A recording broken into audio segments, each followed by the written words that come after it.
Hello guys, welcome back to my channel. ഞാൻ നിങ്ങളുമായി share ചെയ്യാൻ വേണ്ടി പോകുന്നത് കാനഡയിലെ എൻ്റെ ഫസ്റ്റ് ഐസ് സ്കേറ്റിംഗ് എക്സ്പീരിയൻസ് ആണ് കേട്ടോ.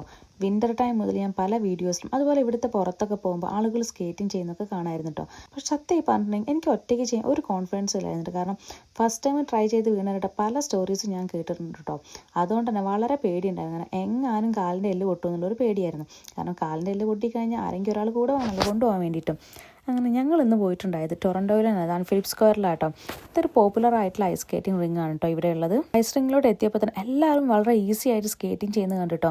മാത്രമല്ല ഷൂസ് ഇട്ടപ്പോൾ തന്നെ എനിക്ക് മനസ്സിലായി ഈ പരിപാടി അത്ര സിമ്പിൾ അല്ലാന്ന്. ഫസ്റ്റ് ടൈം ഐസിൻ്റെ മുകളിൽ നിൽക്കുമ്പോൾ തന്നെ നല്ല സ്ലിപ്പറിയാണ് കേട്ടോ. ബാലൻസ് കിട്ടുന്നില്ലായിരുന്നു കേട്ടോ. ഞാൻ വീഴുമോ എന്നുള്ള പേടി നല്ലോണം എനിക്ക് ഉണ്ടായിരുന്നു കേട്ടോ. ഞങ്ങൾ 4 ഫ്രണ്ട്സ് ഒരുമിച്ചാട്ടോ പോയിട്ടുണ്ടായത്. അതിൽ ഒരാൾക്ക് നല്ലതുപോലെ ചെയ്യാൻ അറിയായിരുന്നു കേട്ടോ.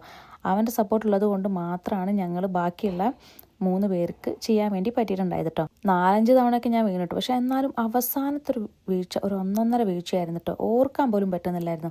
പിറ്റേ ദിവസം വീട്ടിൽ വന്നിട്ട് ഓയിൽമെൻ്റ് ഒക്കെ പുരട്ടേണ്ടി വന്നിട്ടോ. അങ്ങനത്തെ ഒരു വീഴ്ചയായിരുന്നു കേട്ടോ. നമ്മൾ മൂവീസിലൊക്കെ കാണുമ്പോൾ ഈസി ആയിട്ട് തോന്നും. റിയൽ ലൈഫിൽ ഇത് ടോട്ടലി ഡിഫറെൻ്റ് ആണ് കേട്ടോ. നല്ലോണം വീണിട്ട് തന്നെ ഇത് പ്രാക്ടീസ് ചെയ്യണം കേട്ടോ. ഇപ്പോഴൊക്കെ നന്നായി ചെയ്യുന്നവരൊക്കെ നല്ലോണം വീണിട്ടാണ് ഇത് പ്രാക്ടീസ് ആയത് കേട്ടോ.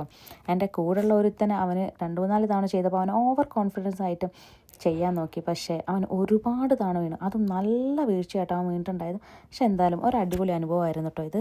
മറ്റൊരു കാര്യം എന്താണെന്ന് വെച്ച് കഴിഞ്ഞാൽ ഈ വിൻ്ററൊക്കെയുള്ള രാജ്യങ്ങൾ ഇങ്ങനെയൊക്കെയുള്ള ആക്ടിവിറ്റീസിലൂടെയൊക്കെ ആയിരിക്കും കേട്ടോ നമ്മുടെ വിൻ്റർ സമയം നമുക്ക് ചിലവഴിക്കാൻ വേണ്ടി പറ്റുക.